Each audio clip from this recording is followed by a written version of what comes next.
Selamat sore.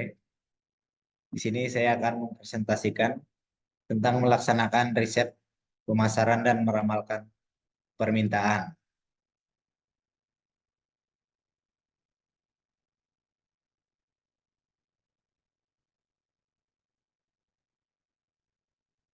Untuk submateri ada mengatasi halangan dalam penggunaan riset pemasaran, mengukur produktivitas pemasaran, ukuran dan pemodelan bauran pemasaran, peramalan dan pengukuran permintaan, memperkirakan permintaan pasar, memperkirakan permintaan masa depan. Untuk yang pertama yaitu mengatasi halangan dalam penggunaan riset pasar. Untuk mengatasi halangan dalam penggunaan riset pasar bisa mengalokasikan anggaran yang cukup, yaitu dengan perusahaan memperhatikan anggaran yang cukup untuk melakukan riset pemasaran. Ini termasuk investasi dalam sistem analitik, data yang canggih, alat pemasaran digital, atau platform yang menggunakan proyeksi yang memudahkan koordinasi dan pelaksanaan strategi pemasaran. Yang kedua, menggunakan metode pelatihan yang efisien dan sesuai dengan tujuan penelitian. Perusahaan harus memilih metode yang sesuai dengan tujuan penelitian dan sumber daya yang tersedia. Metode penelitian dapat berupa survei, sekunder. Pastikan metode yang dipilih dapat menghasilkan data akurat dan relevan. Untuk yang ketiga, memanfaatkan sumber daya yang ada seperti sekunder atau mengurangi biaya. Perusahaan dapat mengurangi biaya riset pemasaran dengan menggunakan data sekunder yang dapat diperoleh dari sumber-sumber yang sudah tersedia. Ini termasuk data statistik, laporan pemasaran, dan analisis pasar. Yang keempat, melibatkan tim yang berpengalaman dalam melakukan riset pemasaran. Perusahaan harus memilih tim yang berpengalaman dalam melakukan riset pemasaran. Tim ini harus memiliki keterampilan pengumpulan analisis dan interpretasi data serta keterampilan dalam melakukan presentasi temuan penelitian yang dapat dipahami oleh manajer. Yang kelima, menggunakan teknologi dan alat analisis data yang modern untuk mempercepat proses penelitian. Perusahaan dapat menggunakan teknologi dan alat analisis data yang modern. Menggunakan teknologi dan alat analisis data yang modern untuk menciptakan proses penelitian. Ini termasuk sistem analisis data, alat pemasaran digital, dan platform manajemen proyek.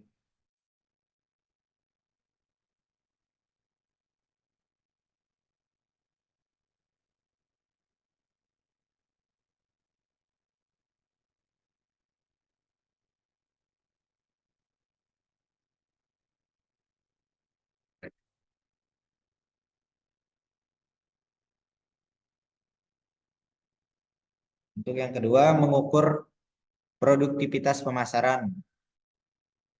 Ada dua pendekatan yang digunakan untuk mengukur produktivitas pemasaran, yaitu yang pertama, ukuran pemasaran. Ukuran pemasaran adalah hal yang dijadikan patokan untuk membentuk pemasar menilai kinerja mereka dalam kegiatan pemasaran. Manajer merek menjadikan ukuran pemasaran untuk membantu program pemasaran dan juga bisa digunakan untuk mengambil keputusan dalam alokasi keuangan. Yang kedua, model bauran pemasaran. Model bauran pemasaran digunakan untuk memperkirakan hubungan sebab akibat yang terjadi dalam pemasaran dan bagaimana kegiatan pasar dapat mempengaruhi hasil seperti penjualan produk dan pangsa pasar. Dalam model bauran pemasaran ini berguna memberikan pemahaman secara tepat mengenai pengaruh dari kegiatan pemasaran, yaitu dengan menganalisis berbagai sumber seperti data pengiriman, data belanja, promosi, dan penetapan harga.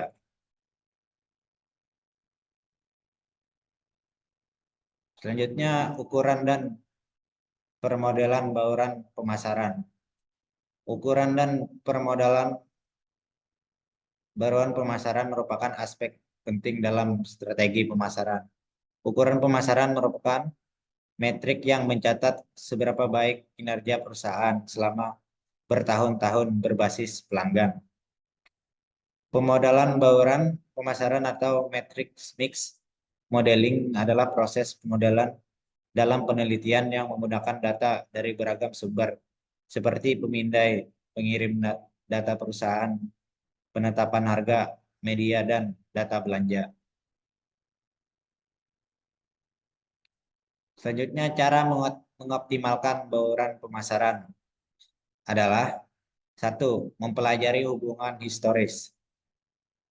Pemodelan bauran pemasaran membantu perusahaan mencapai tujuan mereka dengan mempelajari hubungan historis antara pengeluaran dan kinerja pemasaran. Yang kedua, mengukur efektivitas perusahaan. Perusahaan harus mengukur efektivitas platform mereka dalam hal laba atas investasi, pertumbuhan pendapatan, dan penjualan tambahan. Selanjutnya, nomor 3, menggunakan pemodelan bauran model. Model bauran pemasaran menganalisis data dari beragam sumber seperti pemindaian data, pengiriman data perusahaan, penentuan harga, media, dan data belanja promosi untuk memahami pengaruh kegiatan pemasaran tertentu secara lebih cepat. Dengan menggunakan pemodelan bauran pemasaran, perusahaan dapat mengambil keputusan pemasaran yang lebih efektif dan memuaskan kebutuhan pelanggan. Selanjutnya, peramalan dan pengukuran permintaan. Pengukuran dan peramalan permintaan adalah proses untuk mengukur dan menggambarkan tren permintaan pasar terhadap produk atau jasa tertentu. Hal ini bertujuan untuk membantu perusahaan atau instansi mengirim permintaan yang sesuai dengan kebutuhan pasar dan membantu dalam perencanaan pengendalian produksi. Metode peramalan yang umum digunakan adalah metode yang pertama, metode penggunaan data impor produk yang bersangkutan jika ini sebelum ini produk dalam 5 atau 10 tahun terakhir telah menunjukkan tingkat permintaan yang stabil atau meningkat. Yang kedua, metode penggunaan data transaksi yang menggunakan transaksi yang telah terjadi sebagai dasar untuk menghitung tingkat permintaan yang diharapkan. Yang ketiga, analisis data yang menggunakan data analisis statistik untuk menghitung tingkat permintaan yang diharapkan. Peramalan permintaan pasar bertujuan untuk membantu perusahaan dalam perencanaan dan pengawasan produksi serta sesuai dengan kebutuhan pasar. Selanjutnya, memperkirakan kebutuhan pasar. Memperkirakan kebutuhan pasar adalah proses untuk menjadikan prediksi tentang permintaan pasar di masa depan. Ini adalah sebuah strategi penting yang digunakan perusahaan untuk memperkirakan kebutuhan produk atau jasa yang ada di pasar. Memperkirakan kebutuhan pasar memungkinkan perusahaan untuk mengelola anggaran, menentukan kapasitas produksi, dan menyusun strategi bisnis.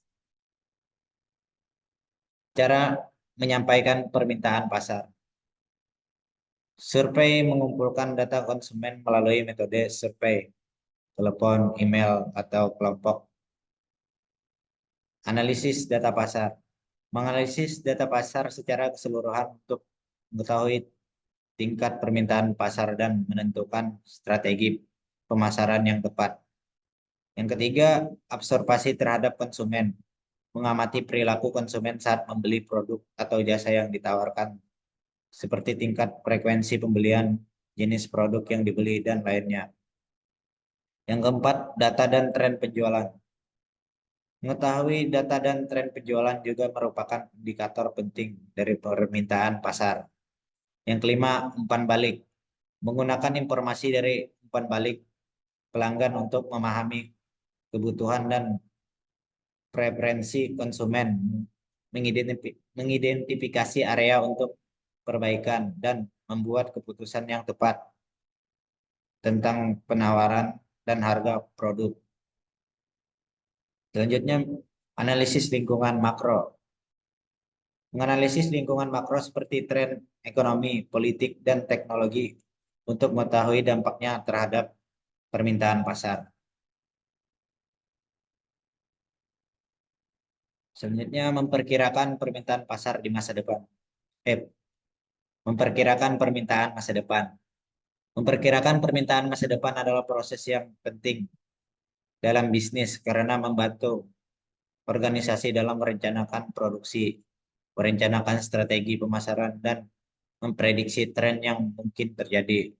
Hal ini dapat dilakukan melalui metode peramalan, seperti peramalan permintaan yang membantu mengetahui perkiraan permintaan dan kondisi pasar di masa depan.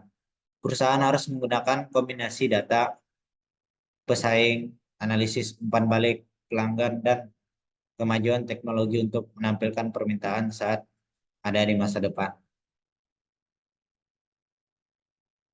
Selanjutnya, cara memprediksi permintaan masa depan.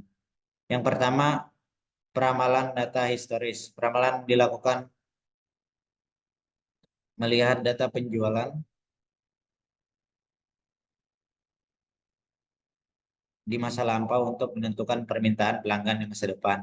Yang kedua, analisis tren. Analisis tren melibatkan permintaan pola penjualan historis dan menggunakan informasi tersebut untuk memprediksi permintaan masa depan. Yang ketiga, survei konsumen. Mengumpulkan informasi dari pelanggan dengan berbagai cara, seperti survei telepon atau survei penjualan statistik terhadap riwayat pemesanan pelanggan dan tren pasar. Tanyakan tentang rencana pembelian dan perilaku mereka ketika membeli. Yang keempat, analisis pesaing. Mempelajari produk, penetapan harga, dan strategi pemasaran pesaing untuk menentukan bagaimana hal tersebut dapat mempengaruhi perilaku dan preferensi konsumen. Yang kelima, model peramalan. Model peramalan adalah alat matematika yang menggunakan data historis dan variabel untuk memprediksi permintaan di masa depan. Dan yang keenam, umpan balik. Menggunakan informasi ini untuk memahami kebutuhan dan preferensi konsumen, mengidentifikasi area untuk perbaikan, dan memperoleh wawasan tentang perilaku konsumen, preferensi, dan keputusan pembelian. Sekian presentasi dari saya. Terima kasih.